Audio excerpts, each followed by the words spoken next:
Capítulo 9. A Semana Literal. Semelhante ao sábado, a semana originou-se na criação e foi preservada e trazida até nós através da história bíblica.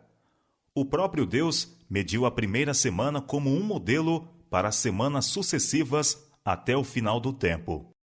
Como todas as outras, consistiu de 7 dias literais. 6 dias foram empregados na obra da criação. No 7º dia, Deus repousou, e então o abençoou e o separou como dia de descanso para o homem. Na lei dada no Sinai, Deus reconheceu a semana e os fatos sobre as quais ela se baseava.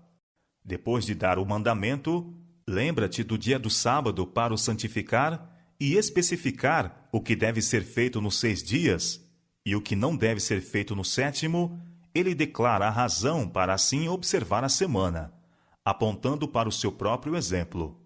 Porque em 6 dias fez o Senhor os céus e a terra, o mar e tudo o que neles há, e ao 7º dia descansou.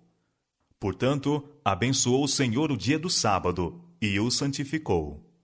Êxodo capítulo 20, versos 8 a 11. Esta razão parece bela e impõe-se quando compreendemos serem literais os dias da criação. Os 6 primeiros dias de cada semana são dados aos homens para o trabalho, porque Deus empregou o mesmo período da primeira semana na obra da criação. No 7º dia, o homem deve abster-se do trabalho, em comemoração ao repouso do Criador. Mas a admissão de que os acontecimentos da primeira semana exigiram milhares de anos fere diretamente a base do 4º mandamento. Representa o Criador a ordenar aos homens observarem a semana de dias literais em comemoração de períodos vastos, indefinidos. Isto não está conforme o seu método de tratar com suas criaturas. Torna indefinido e obscuro o que ele fizera muito claro.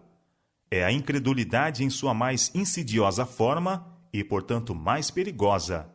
Seu verdadeiro caráter se acha tão disfarçado que é tal opinião mantida e ensinada por muitos que professam crer na Bíblia. Pela palavra do Senhor foram feitos os céus e todo o exército deles pelo Espírito da sua boca. Porque falou e tudo se fez, mandou e logo tudo apareceu. Salmo 33, versos 6 e 9. A Bíblia não admite longas eras em que a Terra vagarosamente evoluiu do caos. De cada dia consecutivo da criação, declara o registro sagrado que consistiu de tarde e manhã, como todos os outros dias que se seguiram. No final de cada dia, dá-se o resultado da obra do Criador. Faz-se esta declaração no fim do relato da primeira semana. Estas são as origens do céu e da terra, quando foram criados. Gênesis capítulo 2, verso 4. Mas isto não confere a ideia de que os dias da criação eram diversos de dias literais. Cada dia foi chamado uma origem ou geração, porque nele Deus gerou ou produziu alguma nova porção de sua obra. Pretendem geólogos achar prova na própria Terra de que ela é muitíssimo mais velha do que ensina o registro mosaico.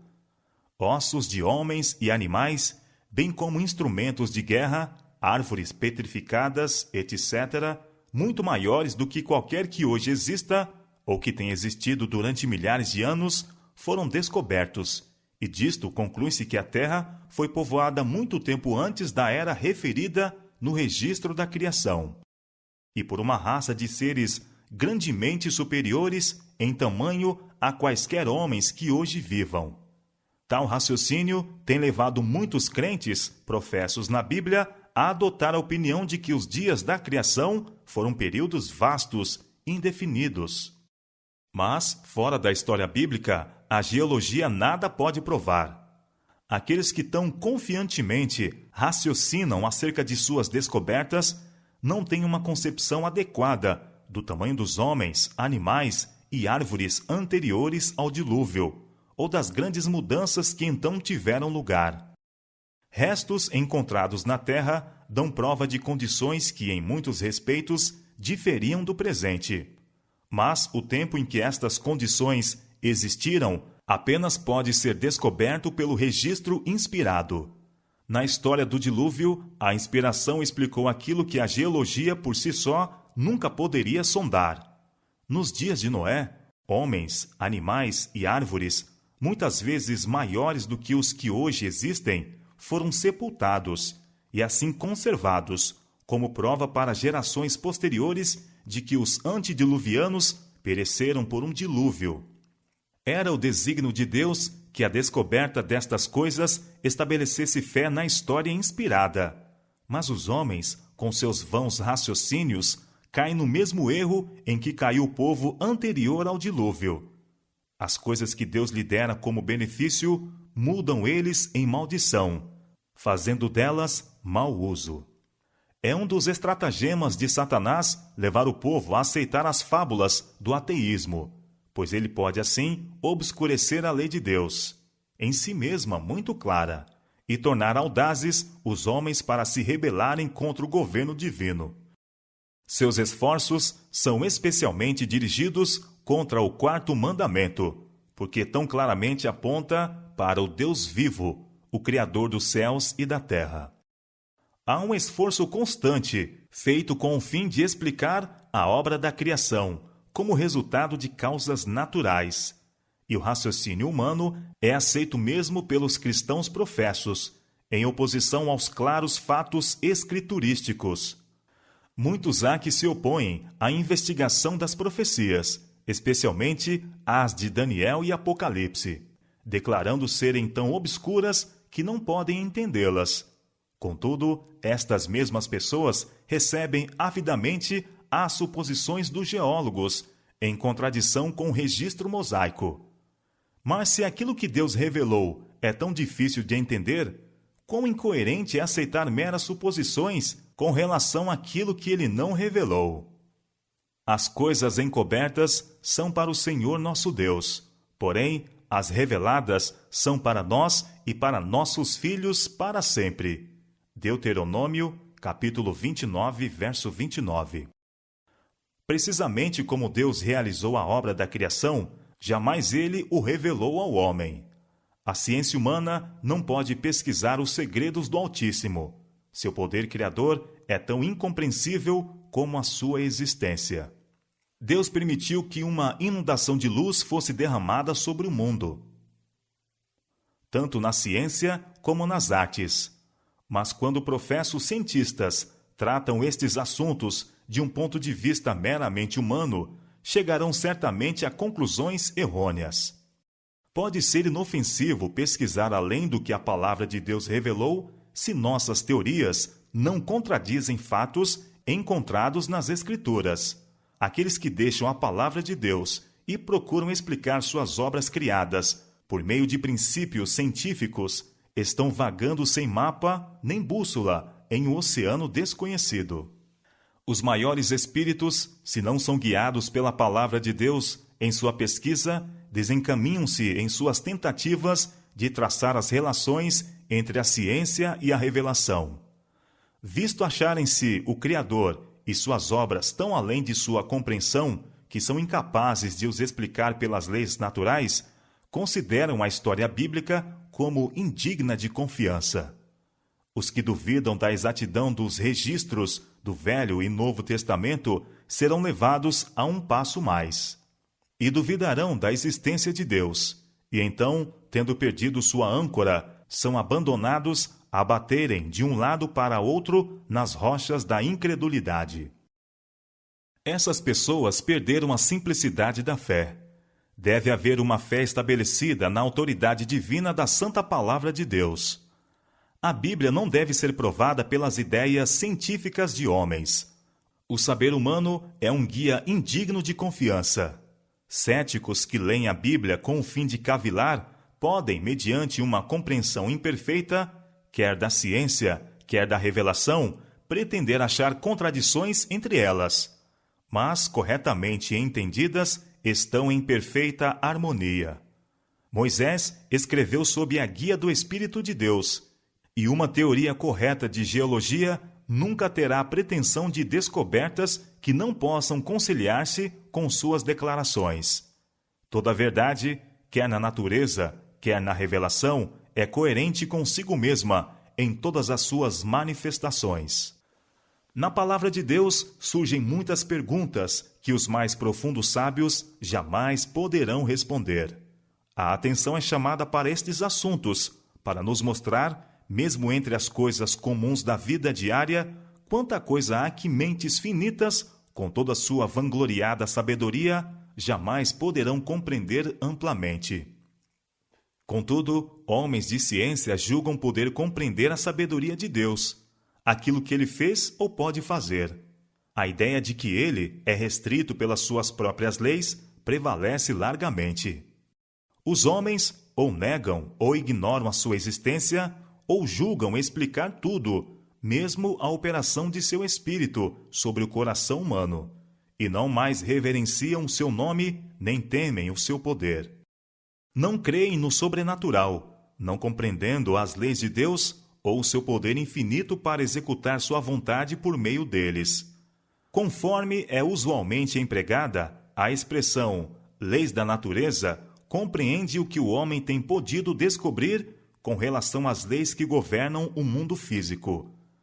Mas quão limitado é o seu conhecimento e quão vasto é o campo em que o Criador pode operar, em harmonia com as suas próprias leis e, todavia, inteiramente além da compreensão de seres finitos. Muitos ensinam que a matéria possui força vital, que certas propriedades são comunicadas à matéria, e que então fica ela a agir por meio de sua própria energia inerente, e que as operações da natureza são dirigidas de acordo com leis fixas, nas quais o próprio Deus não pode interferir. Isto é ciência falsa, e não é apoiada pela palavra de Deus. A natureza é serva de seu Criador. Deus não anula suas leis, nem age contrariamente a elas, mas está continuamente a empregá-las como seus instrumentos. A natureza testifica de uma inteligência, de uma presença, de uma energia ativa, que opera em suas leis e por meio das mesmas leis. Há na natureza a operação contínua do Pai e do Filho. Cristo diz: Meu Pai trabalha até agora, e eu trabalho também. São João capítulo 5, verso 17. Quando os levitas, em seu hino registrado por Neemias, cantaram: Tu só és Senhor, tu fizeste o céu dos céus, e todo o seu exército, a terra e tudo quanto nela há, e tu os guardas em vida a todos. Neemias capítulo 9, verso 6. Quanto ao que respeita a este mundo, a obra de Deus, da criação, está completa, pois as obras estavam acabadas desde a fundação do mundo. Hebreus capítulo 4, verso 3. Mas a sua energia ainda é exercida ao sustentar os objetivos de sua criação. Não é porque o mecanismo, que uma vez fora posto em movimento, continue a agir por sua própria energia inerente que o pulso bate, que respiração se segue à respiração. Mas cada respiração, cada pulsar do coração, é uma prova daquele cuidado que tudo penetra, por parte daquele em quem vivemos e nos movemos e existimos. Atos capítulo 17, verso 28. Não é por causa de um poder inerente que, ano após ano, a Terra produz seus dons e continua seu movimento em redor do Sol.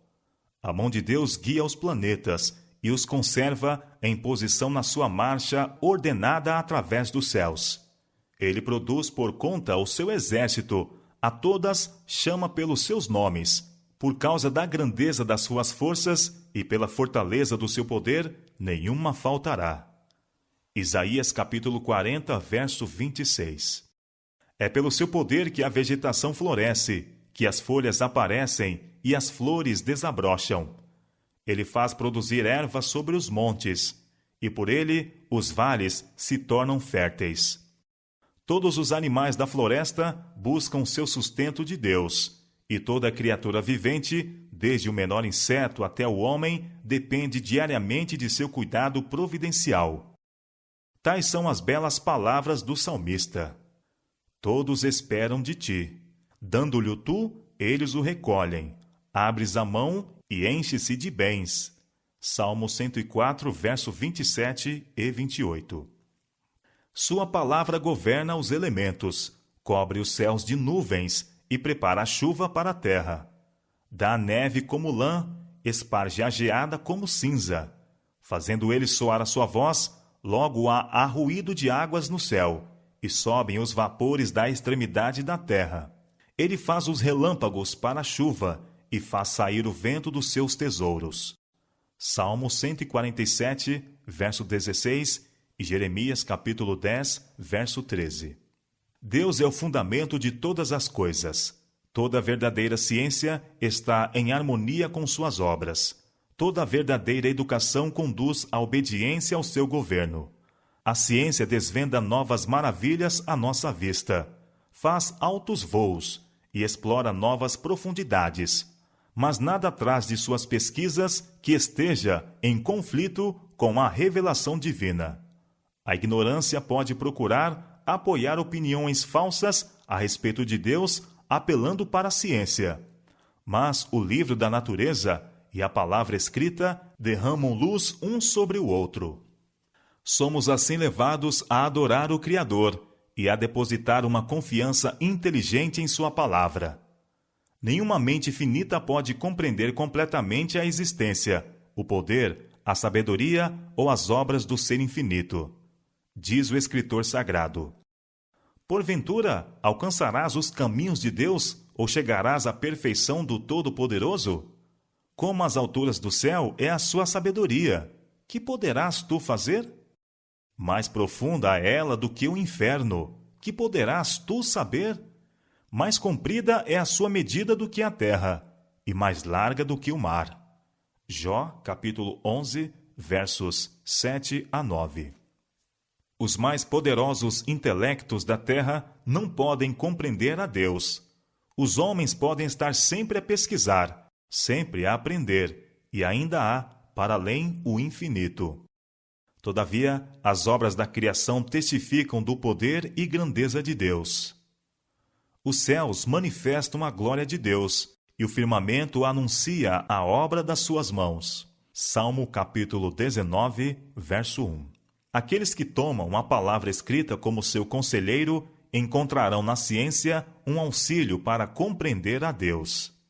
As suas coisas invisíveis, desde a criação do mundo, tanto o seu eterno poder como a sua divindade se entendem e claramente se veem pelas coisas que estão criadas.